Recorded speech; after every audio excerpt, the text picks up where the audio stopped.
Alrighty. It's been a while since I've made a video. I feel like I actually have made a bunch of videos, but I haven't uploaded them. I ended up recording like 3 videos, and every time I kept getting notifications and it was a pain in the butt. And then another time I was recording and there wasn't enough space in my phone, so I've been super busy with college, and I just didn't bother to make another video. But I figure because we have a new collab event, I would go over that. So let's jump in here. So every day you get a free spawn. I'll show you that. If you log in, you get 30 gems. You can get a bunch of cosmetics for these. The best quest to do is probably the I want to fight Killium if you're trying to rank. I'll go over this monster as well. This is the prestige rank monster, and you need to be in the top 200 in 2 weeks in order to obtain max pots, which is what you would want if you're going to use this monster. And the reason why is because of the plus 500 to all elemental defense. This is something that they started doing for event monsters quite recently. Free Ren is another one that they did it for. They did it for the Eminence and Shadows collab as well. But up until now, there has never been a monster that was 500 to all uni defense, which is absolutely bonkers. When you think about how much total uni defense that is, it's like over 3k, right? Because you get 1500 for water, wind, fire, and then you get we'll call it 2000 for time as well, and then light, dark, and star all are 2. So I guess it's actually 5,000 total uni defense across every element, which is absolutely insane. Now, is this going to help you? Probably for top PvP and guild battle players, it'll help. But if you are a free-to-play player, this isn't really going to stop you dying. And sometimes these monsters actually do things that are interesting. I personally never really look at them. But just looking at it right now, Vital Strikes is pretty much the only thing interesting, and Overcast.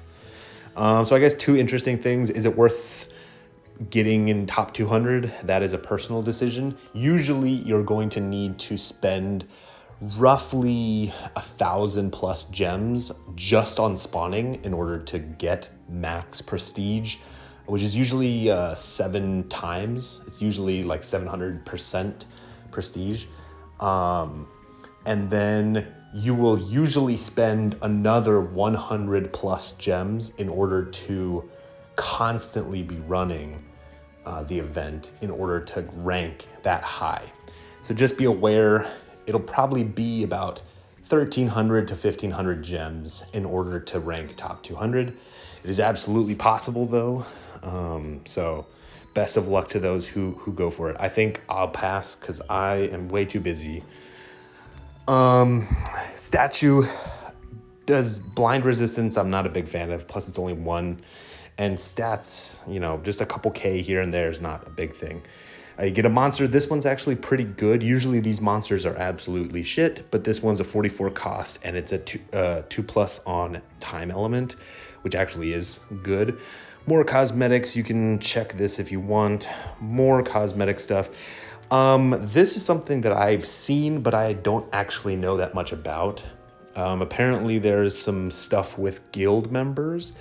So doing quests with guild members and attending guild battles. Now, I'm not really sure what guild points are. But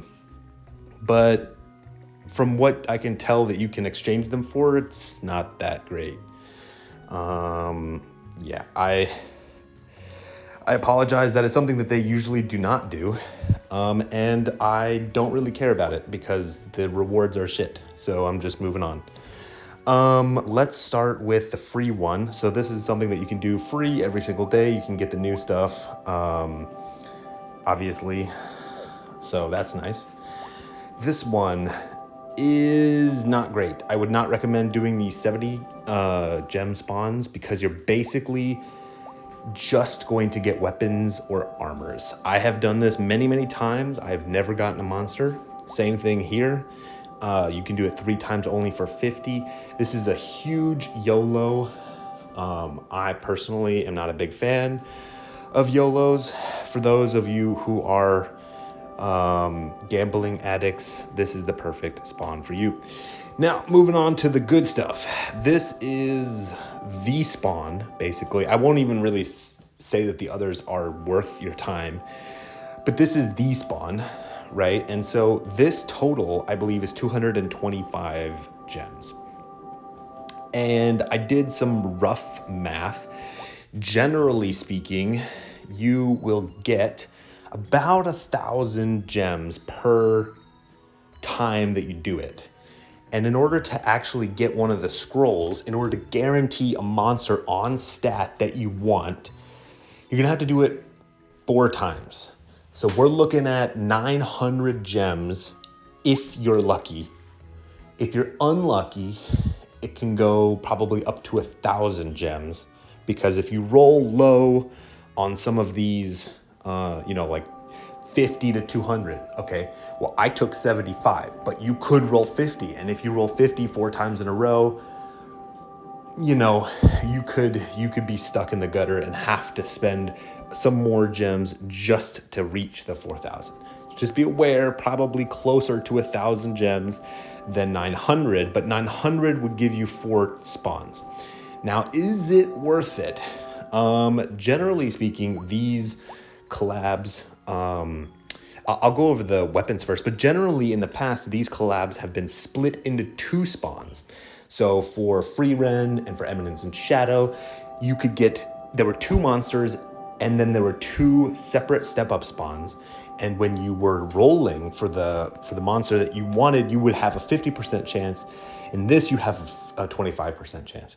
And the likelihood that you get a monster on stat perfectly is like 1 in 9.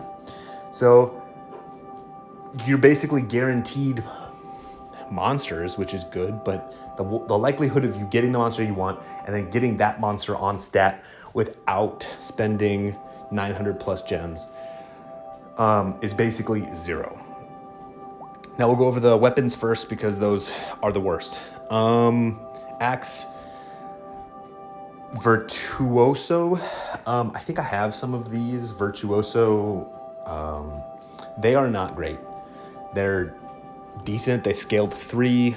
I would not recommend them, but they're 45 cost weapons, so you can't really go wrong with them now. And these armors, they look so good. I just wish they had better procs. The Guardian armors suck. So both the weapons and the armor suck. So let's hope that the monsters don't suck. Starting with Tino. This is probably the monster if you went for this spawn.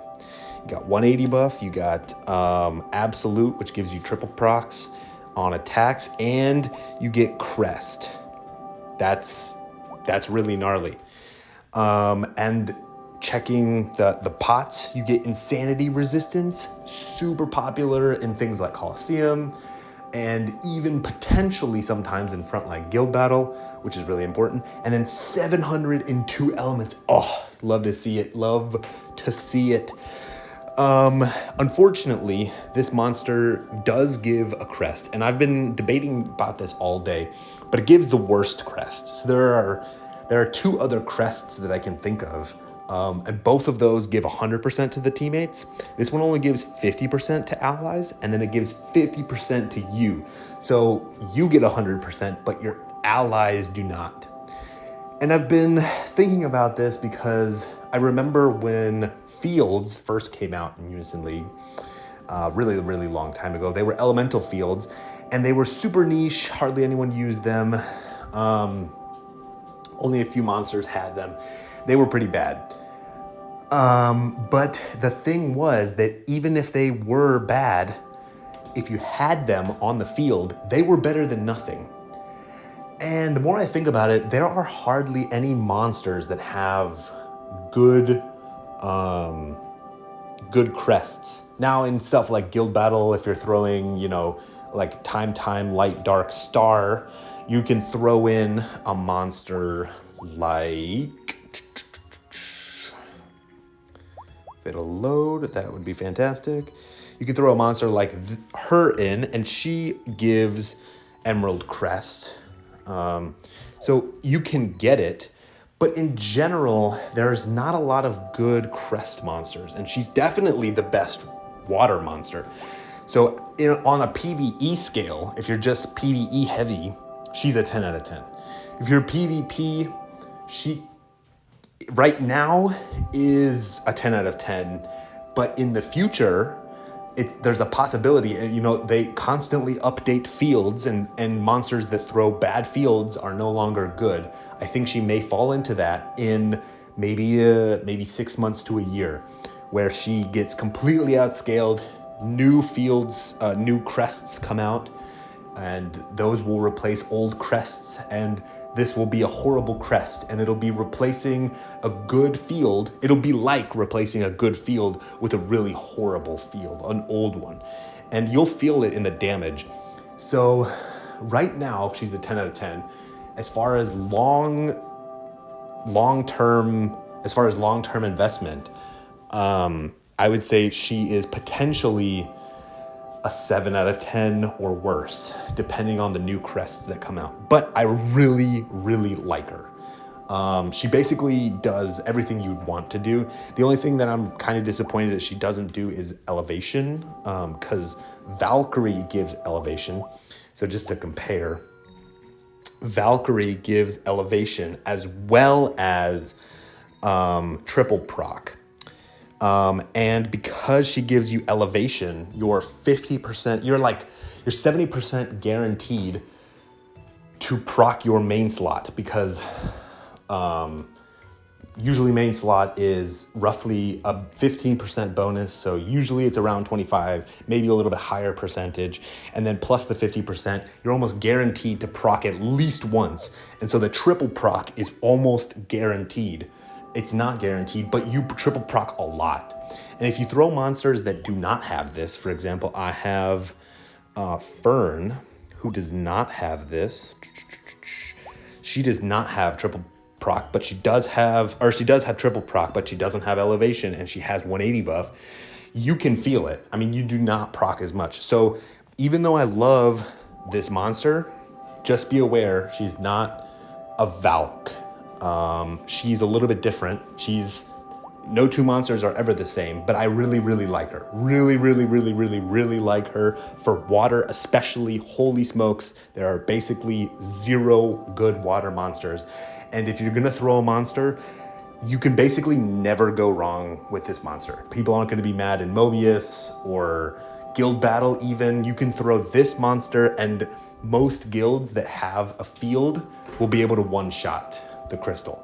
So I really like her. She basically does everything. I just want you to be aware there's a time limit to this crest, and I also want you to be aware that even though she does have triple proc, it's not elevation triple proc, and you will want an elevation monster with her. So just be aware she's not a full package, but damn is she good. She's still really good. All right, Liz. I am not a big fan of Liz. Rejection, physical penalty. So rejection basically means you can't gain uni and you can't gain cost. That's fine, but there's a lot of protection monsters against that. Physical penalty means that you can't physically proc. I don't remember if it's attack proc or defense proc. I'm pretty sure it's defense. I could be wrong about that. It may be attack. But regardless, this is pretty useless because if they use magic or a combination of magic and physical, it doesn't really do anything. Chip Blade. I have talked about Chip Blade in the past. I'm not a big fan of Chipped Blade. It does allow you, it disables things like Twilight, which guarantee kills in PvP, but most of the time if the enemy unis, then you're dead anyway. So, a little bit of extra defense isn't gonna save you. That's my opinion. This demerit of 30 cost, I actually don't know if this applies if you have 100% cost reduction resistance.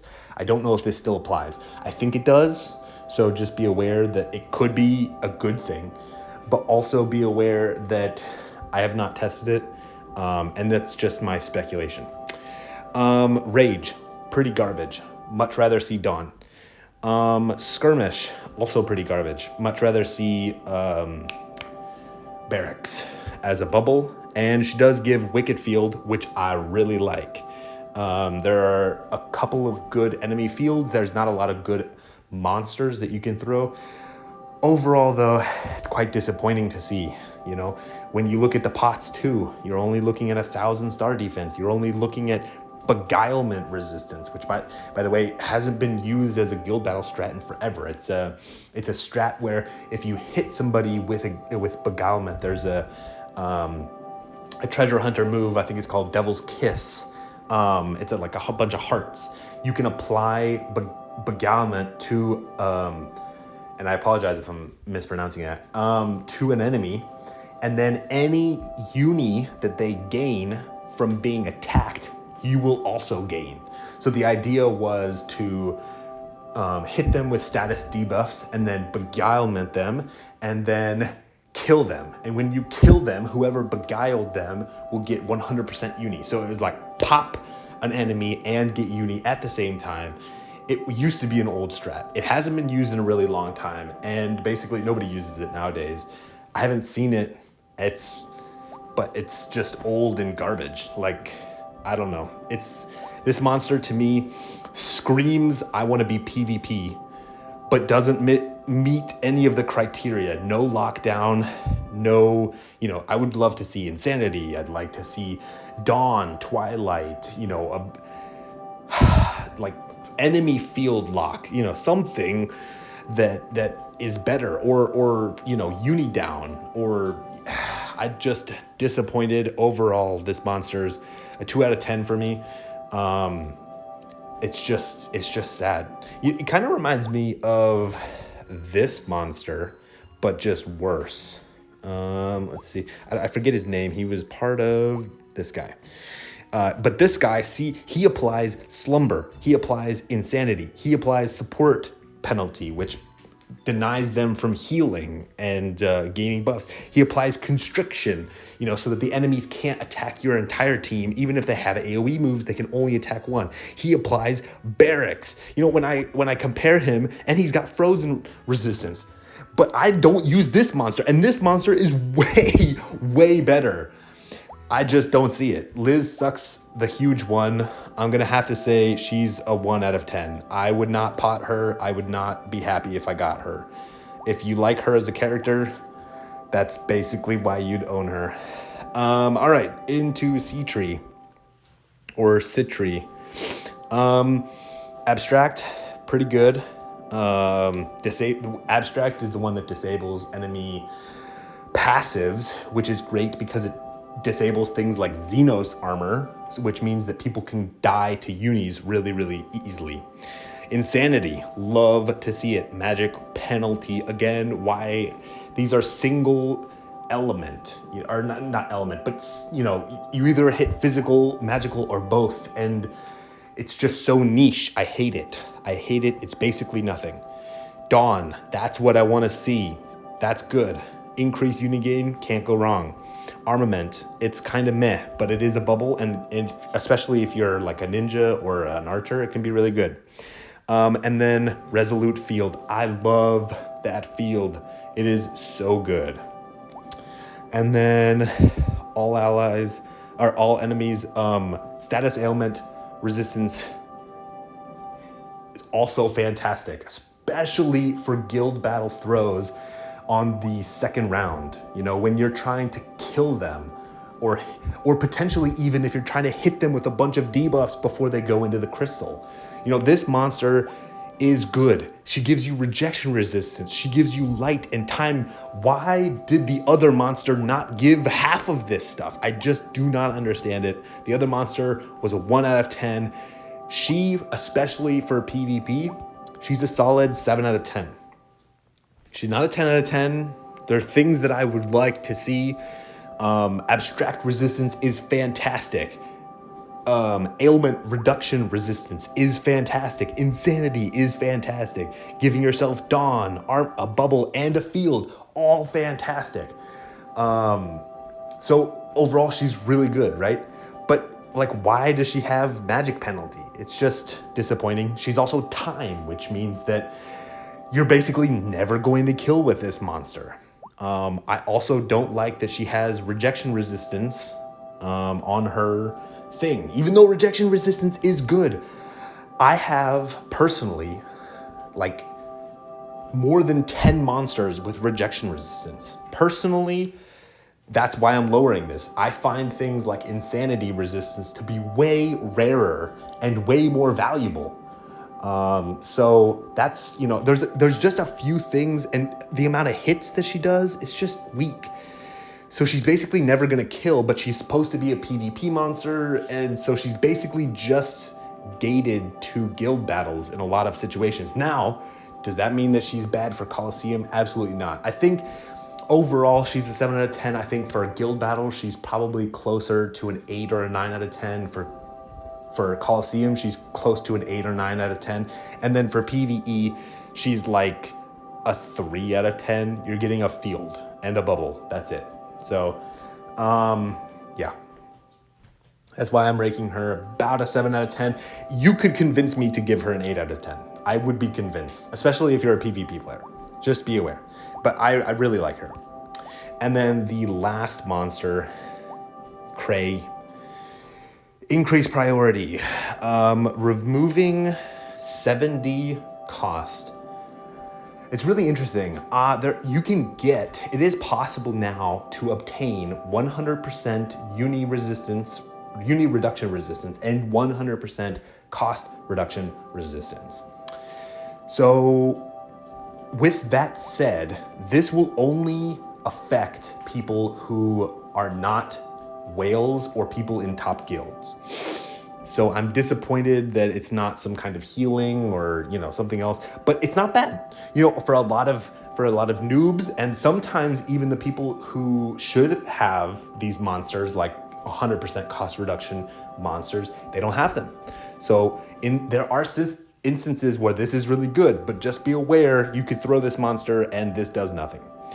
Support penalty, I've talked about this. It disables healing, which I don't know how I feel about that. Can be super clutch, sometimes not. Field, obstacle, and protect. Love it. That is fantastic. Allies, 100% cost. Good-ish, right?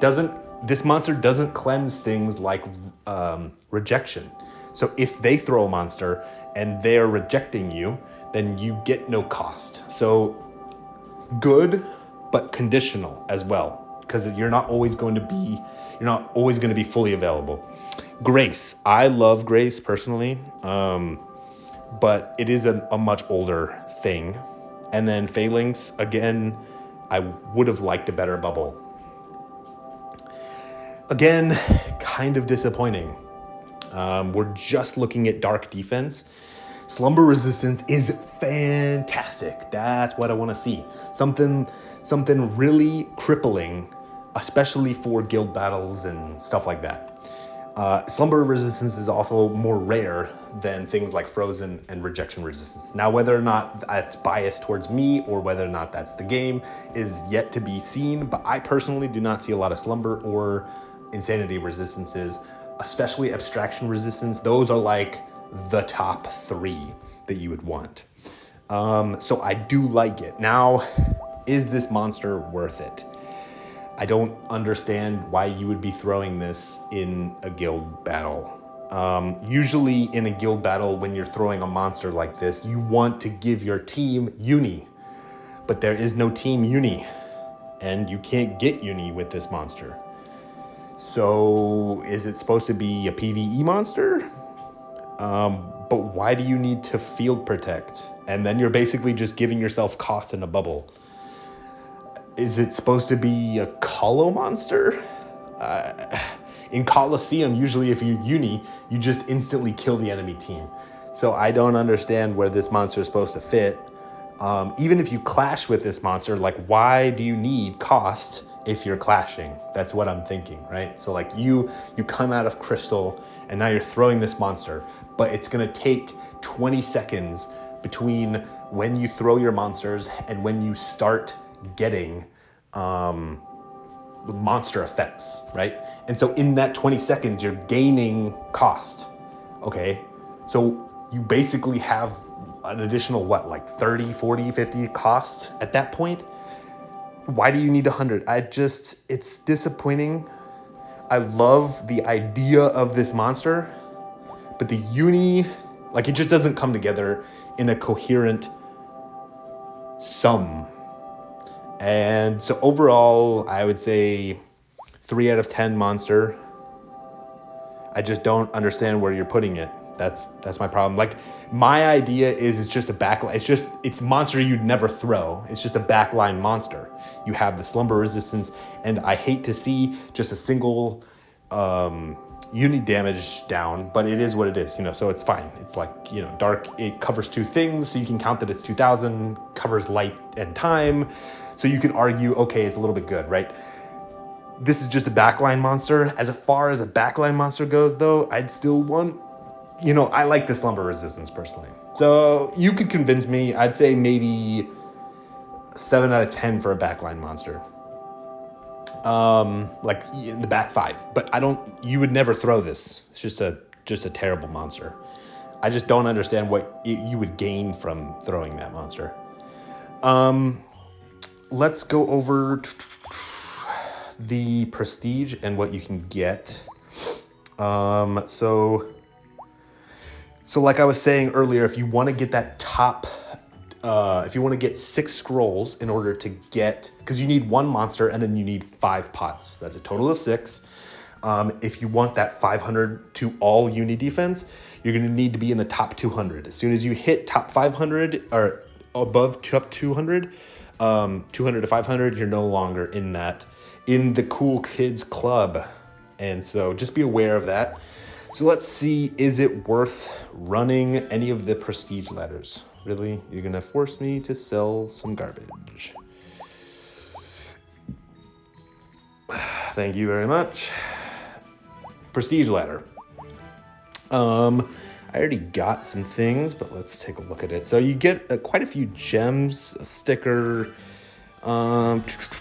This one's pretty cool. I have the other one. At 200, you get a 44 cost, which I hate. Why is this not a 45 cost? 45 is the new... just disappointing. And you get another 44 cost at 800. If you reach 3 mil, which is going to be... We're in whale territory, by the way. You're getting a 45 cost monster. And now these quartz are pretty good. But again, it's kind of disappointing. It's a disappointing ladder. I'd like to see more. At least you do get some SSR quartz along the way. But basically just a 44 cost Nino for most players. Let's look at the trade-in for this guy. So you'll want the SSR quartz, the ethers, and then all of these tapsies.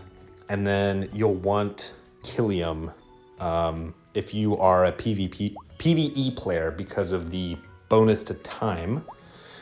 Let's see if I am missing anything. Yeah, there are some missions. I don't know if it's necessary to go over the missions, to be honest. If I could just click the right button, please. Yeah, kind of mid missions. Yeah, I personally, okay, so here's my opinion on the whole collab so far. The whole collab, in my opinion, is quite disappointing. Would I personally spend on this? If you are a gambling man and you want to just YOLO to get Tino, that would be your best bet. If you do not get Tino, you're fucked. Tino is basically the only one worth going for, and she is absolutely worth going for. There are not a lot of good water monsters. She is gnarly. I've already went over some things that you should be aware of with Tino, but just be aware, right now she's fantastic. I would personally wait for next week. Of course, all financial decisions are up to you. When you're spending your gems, just make sure that you're doing the math beforehand. You never want to be the guy with your dick in your hand and still 300 gems off of your goal. Do the math beforehand. I know it sucks, but it is what it is. I will wait till week 2. Hopefully there are some better monsters and some better spawns. Hopefully just cheaper spawns. This spawn is expensive, man. I just don't see it. I don't see the value. Tino is the only one with value. Yeah. Well, regardless, I'll catch you guys later. I'll probably make a video for week 2 as well. So, see ya.